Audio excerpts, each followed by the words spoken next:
आज हम इस वीडियो में दिखाने वाले हैं शूज़ के लेसेस को 3 प्रकार से कैसे प्रयोग कर सकते हैं। Hello guys, welcome to my channel. मैं हूं आलोक, आप देख रहे हैं भाईजी क्राफ्ट वाले। भाईजी क्राफ्ट वाले में आप सभी का स्वागत है। अगर आप चैनल पर नए हैं प्लीज़ चैनल को सब्सक्राइब कर लीजिए, साथ ही में बेल आइकन को प्रेस कर लीजिए जिससे नए वीडियो की नोटिफिकेशन आपको मिलती रहे।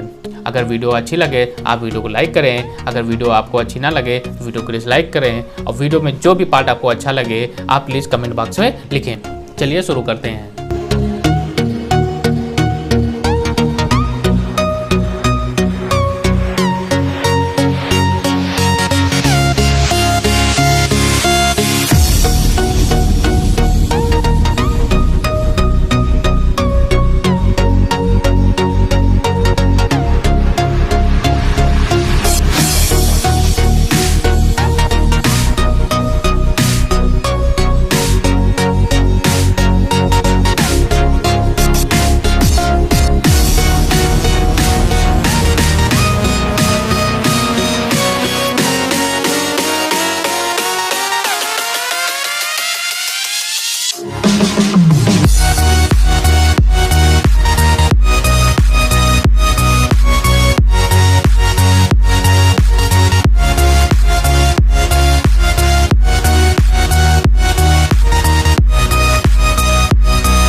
आशा करता हूँ आप लोगों को वीडियो अच्छा लगा होगा। अगर वीडियो अच्छा लगा हो तो लाइक करें, शेयर करें, कमेंट करें, सब्सक्राइब करना मत भूलिएगा।